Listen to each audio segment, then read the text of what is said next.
बेंगलुरु की खुसूसी अदालत ने कांग्रेस एमएलए विनय कुलकर्णी को 2016 में बीजेपी रहनुमा योगेश गौड़ा के कत्ल के मुकदमे में उम्र कैद की सज़ा सुना दी है।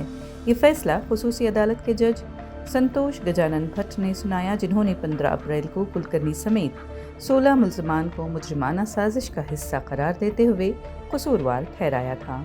इस्तगासा के मुताबिक धारवाड़ जिला पंचायत के साबिक रुकन और बीजेपी लीडर योगेश गौड़ा को 15 जून 2016 को धारवाड़ में उनके जिम के अंदर कत्ल कर दिया गया था। इब्तदाई तौर पर मुकदमा धारवाड़ सबअर्बन पुलिस स्टेशन में दर्ज हुआ, जिसे बाद में सीबीआई के हवाले कर दिया गया। सीबीआई की चार्जशीट में कत्ल, मुजरिमाना साजिश, गैर कानूनी इज्तिमा, फसाद, शवाहिद मिटाने और इख्तियारात के नाजायज़ इस्तेमाल जैसे संगीन इल्ज़ाम शामिल थे। विनय कुलकर्णी को नवंबर 2020 में गिरफ्तार किया गया था और बाद में 2021 में सुप्रीम कोर्ट से ज़मानत मिली। ताहम जून 2025 में सुप्रीम कोर्ट ने गवाहों को मुतासर करने की कोशिश के बायस उनकी ज़मानत मनसूख कर दी। अदालत ने भारतीय ताज़रात हिंद के दफ़ात 302 और 120 बी के तहत उम्र कैद की सज़ा सुनाई है। दीगर जराइम जैसे फसाद और शवाहिद मिटाने पर 6 माह से 7 साल तक की इजाफी सज़ाएं भी दी गई हैं, जो एक साथ ही चलेंगी। अदालत ने मुजरिमों पर जुर्माना भी आयद किया, जिसमें से 16 लाख रुपए मकतूल के बच्चों को बतौर मुआवजा दिया जाएगा। बाकी रकम रियासत के ख़जाने में जमा होगी। कुछ मुल्ज़मान को बरी भी किया गया। विनय कुलकर्णी को आर्म्स एक्ट के तहत इल्ज़ामात से बरी करार दिया गया।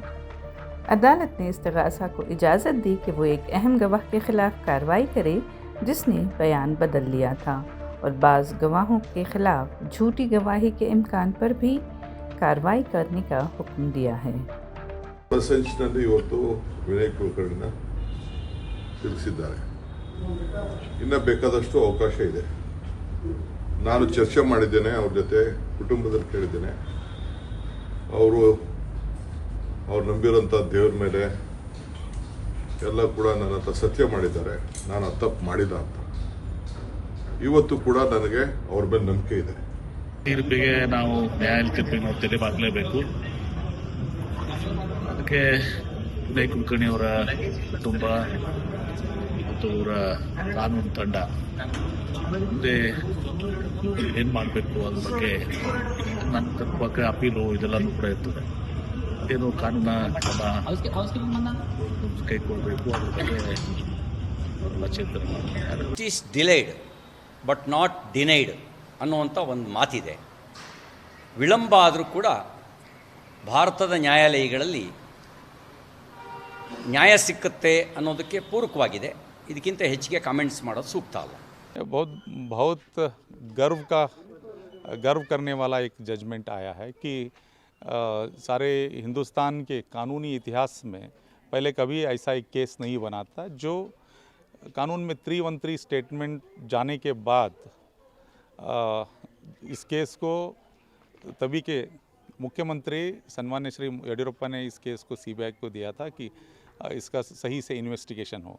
सीबीआई ने सही इन्वेस्टिगेशन करके जितने जो भी इसमें कल्प्रिट थे उन लोगों को कोर्ट के सामने खड़ा करने का कोशिश किया।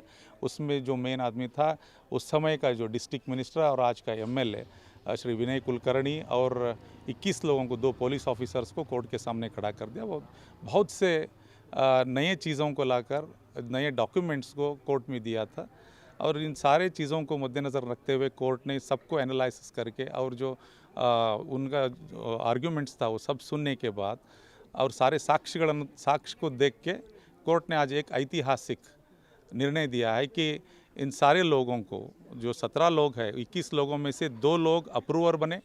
एक का अप्रूवर आज तो कंफर्म हो गया कि वो एज अप्रूवर ट्रीट किया गया। एक अप्रूवर बन के हॉस्टल हो गया। उस पर कार्रवाई करने के लिए कोर्ट ने आज कोर्ट ने बोला है कि उस पर कार्रवाई होगी। और दूसरे दो लोग जो इस केस में थे, एक एसीपी थे और एक केएस रैंक का ऑफिसर था। उन लोगों को छूट मिली है इस केस से। और जो 17 लोगों को जो आज उनको जो शिक्षा दिया गया है, जो सेंटेंस बोला गया है, इससे मुझे बहुत अंदर से मुझे एक फ़ख्र महसूस हो रहा है कि मैंने ऐसे एक ऐतिहासिक जो केस था जो एक फैमिली को जस्टिस दिलाने वालों के साथ खड़ा होकर मैं भी लड़ा इस केस इसमें, और बहुत अच्छा एक जस्टिस मिला है, उससे मुझे बहुत फ़ख्र महसूस होता है, गर्व महसूस होता है। Thank you.